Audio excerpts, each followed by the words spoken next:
Hi, everyone, and welcome to ECED 201, Introduction to Early Childhood Education for Diverse Learners.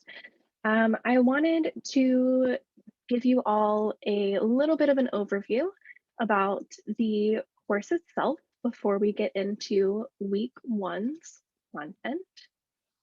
And to start things off, I just wanted to let you know a little bit more about me and my professional and personal background.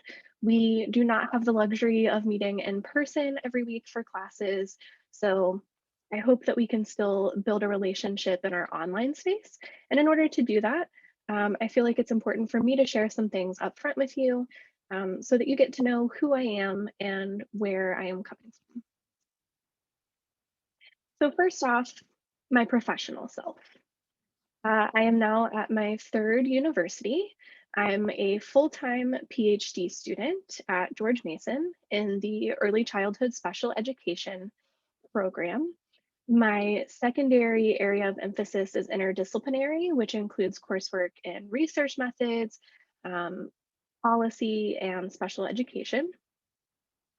I'm in my third year. This is my last semester of coursework, and then I will move on to dissertation. I have a master's in education in early childhood intervention specialists from Ohio University. So that was an early childhood special education degree. And then I have my bachelor's degree in child development and family studies from West Virginia University. I have taught in various early childhood settings throughout the course of my career. I've been a teacher in infant and toddler classrooms, sometimes working with up to 4 infants at a time by myself, anywhere from 6 weeks to 12 months old. I've also worked in 2-year-old classrooms, 1-year-old classrooms, both public and private preschool classrooms, and elementary age after school programs and summer camps. I worked for a short time in early intervention with West Virginia Birth to 3. We'll talk a little bit more about what early intervention is later on in the semester, but that included going into families' homes and supporting young children birth to age 3 with developmental delays or disabilities and their families. And I also spent some time as a substitute teacher in separate special education settings, specifically a school that served ages 3 to 21. So that included some adult education courses. And that was for individuals with moderate to severe disabilities. Service is a big part of both my personal and professional life, but my professional service includes being a member of the Division for Early Childhood Policy and Advocacy Committee.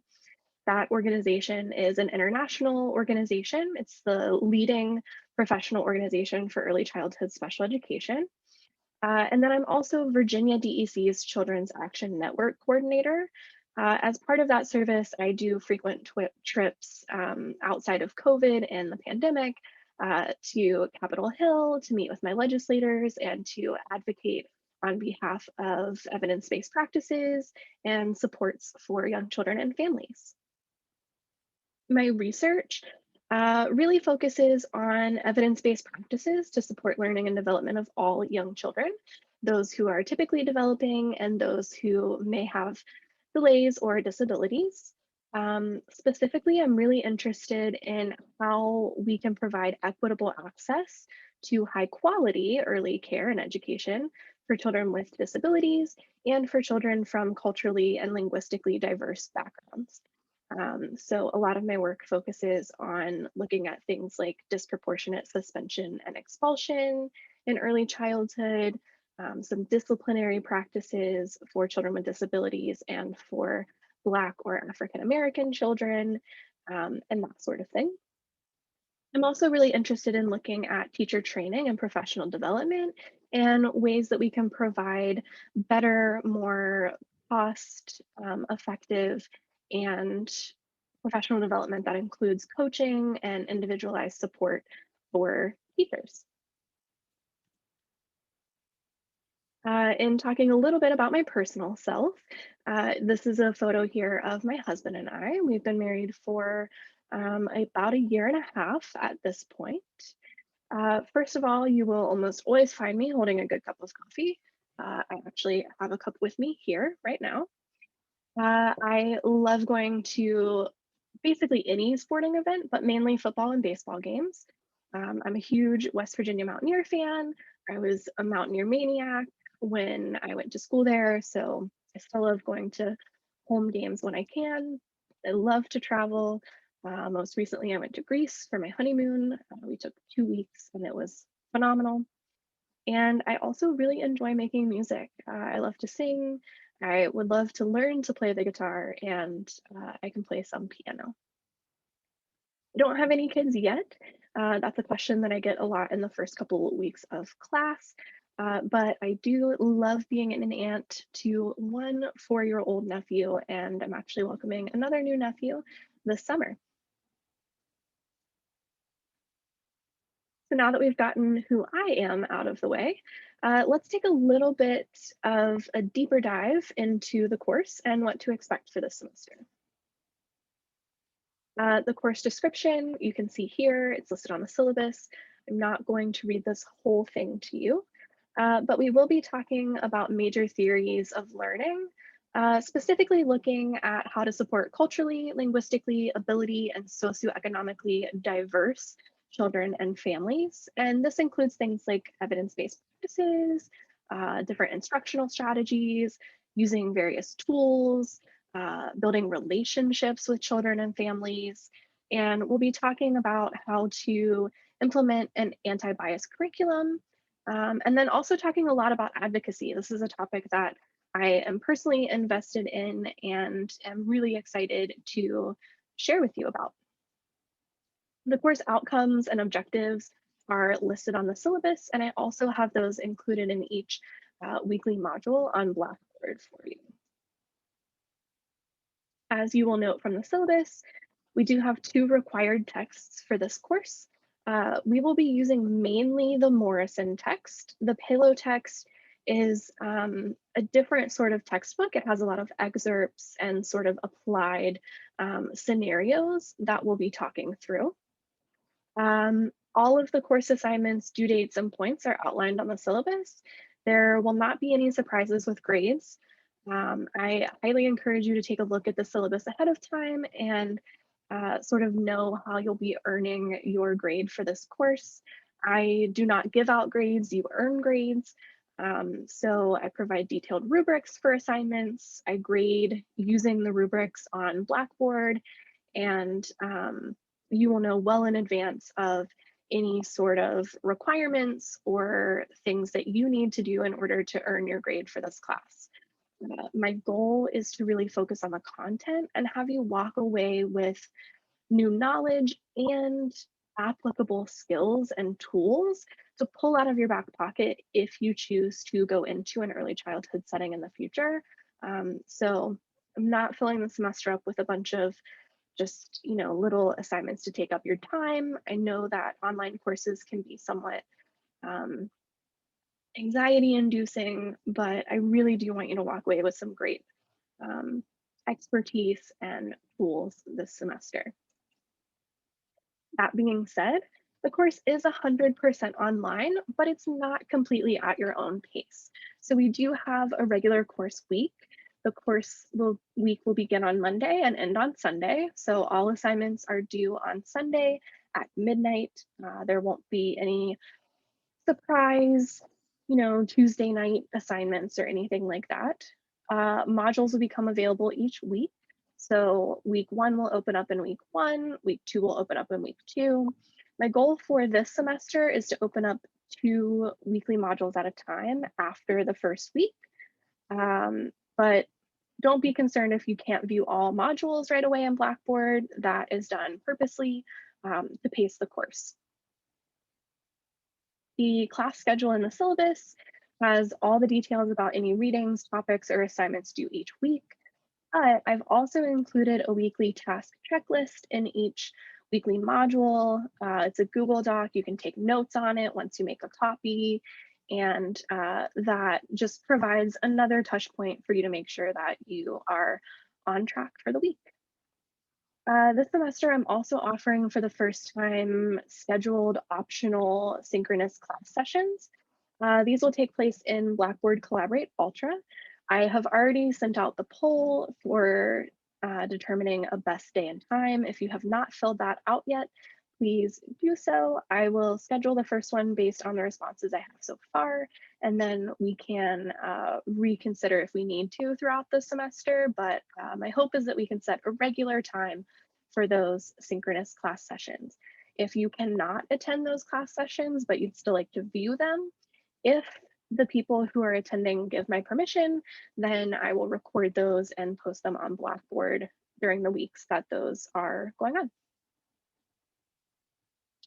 I have posted a Blackboard overview under the video tutorials and overviews folder under course content. So you can check that out for more information about how to access everything on Blackboard.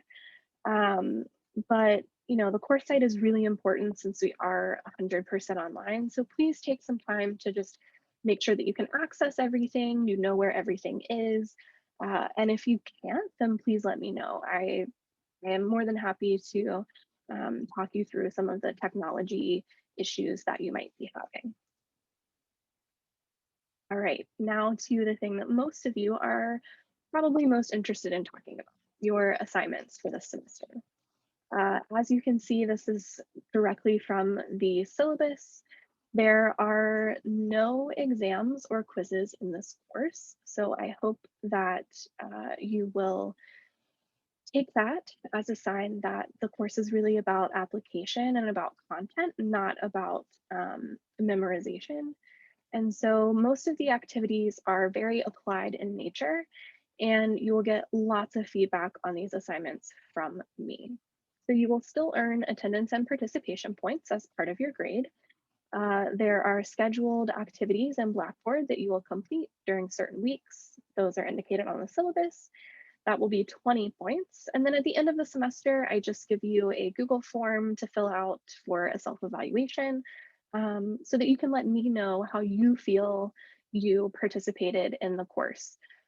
Your points for that are based on completing it, not based on your evaluation of yourself, but it's a really good exercise in just evaluating your own strengths over the course of the semester and anything that you might want to improve on during the next semester if you have another online course.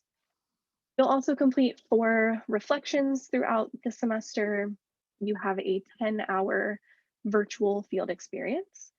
And the majority of your points are going to come from the Early Childhood Education Exploration Project. So this course is out of 100 points.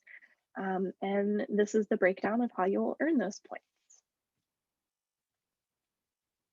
As far as your virtual field experience goes, due to COVID-19, I am still not expecting that you will complete an in-person field experience, but you are still required to complete 10 hours of virtual field experience observations through videos on Blackboard. Those are posted for you in the field experience folder. There's a template for the field experience journal posted on Blackboard. You will complete 4 different journal entries over the course of the semester, and you can complete those at any time. And then at the end of the semester, or by the end of the semester, you are expected to submit that journal as a whole to earn your points for that assignment. So you do not have to wait until the end of the semester, but I just collect that from you at the end of the semester. The field experience verification form is also posted on Blackboard. That just simply has you writing down the name of the video, the link of the video, and the number of minutes or hours of the video that you watched and on what date. I highly recommend that you start on this early. It's really helpful to be able to connect what we're learning in the course to these observations. And it will be sort of difficult to complete all of this during the last couple of weeks of the semester. I'm going to post an example schedule for completing these virtual hours on Blackboard, so you can also look out for that schedule. It's just recommended, not required. The Early Childhood Exploration Project is worth a total of 40 points.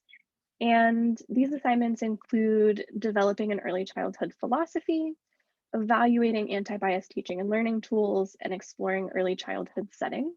There are detailed rubrics and explanations for these posted on Blackboard, so please check those out. If you have any questions or concerns, please let me know ahead of time. And you're always welcome to submit assignments early to me for review and for feedback. As I mentioned earlier, you'll also be doing 4 reflections for a total of 20 points. And the topics for these reflections are professionalism, environment, interaction, and teaming and collaboration. You can also see more information about this and a rubric on Blackboard. Not all 4 of them will be up immediately during the first week, but you will know in advance what you can expect to include in these reflections. So as far as attendance and participation goes, like I said, you'll be completing activities throughout the semester that are scheduled on the syllabus. And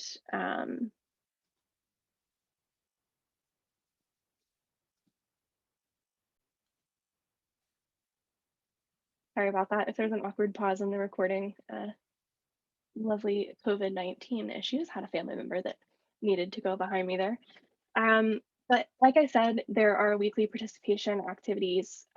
This semester, you will just need to complete at least 5 of these activities. They're outlined on the course syllabus. I will also probably include some additional activities throughout the course of the semester, but anything that is optional or additional, I will indicate that when it's posted, and some of these might be for extra credit, so just watch out for that. Um, in the same sort of vein and talking about, having to pause for COVID-19 with people being at home and recording and all of that, I understand that life happens. Um, we are not going to all be able to give our full attention to every single minute of every single week. But please just try to remain engaged throughout the course of the semester and really try to make the most of this course by engaging with the assignments that are posted and some of the supplemental materials. That way you can really get the most out of the course and not feel like it's just a bunch of assignments and activities that you're required to be doing to earn a grade. If you have any questions or concerns, please always feel free to reach out to me. My contact information is here. Full disclosure, I am not on campus very often right now, so my office is on here, but email is the best way to reach me. I try to respond within 24 hours to all emails. So if you email me on the weekend, that might not always be true. Just for work-life balance, I'm trying to take some time on the weekends for myself. But if you do not hear back from me within 48 hours, please, please, please reach out again via Blackboard or email. You know, I do have a lot of things to be juggling, so every now and then an email will slip through the cracks. I promise that's not intentional. I understand how important it is to be responsive to emails. So please, please reach out again if for some reason you do not hear back from me. I also just wanted to hit on one more point about grading and assignments. I have due dates for all assignments in the course syllabus and on Blackboard, but I do not take off points for late assignments. This is not to encourage you to submit assignments late. However, I do understand that life happens, and especially right now during the pandemic, I do not think it's fair to take off points just for being late. I would much rather you take an extra day and be confident that you are submitting your best work and have mastered the content rather than just not submitting at all or submitting work that you don't feel like you're ready to submit yet. I also have enabled multiple attempts on Blackboard for assignments. So if you get feedback from me, and let's say, for example, you get a 3.5 out of a 5 on one of your reflections, then you are more than welcome to take the feedback that I've given you and resubmit another attempt at that assignment to bring up your grade. Um, Most of the feedback that I provide is very, formative in nature, and it should give you a pretty detailed idea of what I'm looking for, what might be missing, and what you could do to improve. So I welcome resubmission of any assignments. And if you are ever questioning your grade or would like to talk to me about resubmission or submitting early for feedback or anything like that, please just let me know. And I think at the risk of making this video way too long, I'm going to stop there and hope that you all have a great first week and a wonderful semester in this course.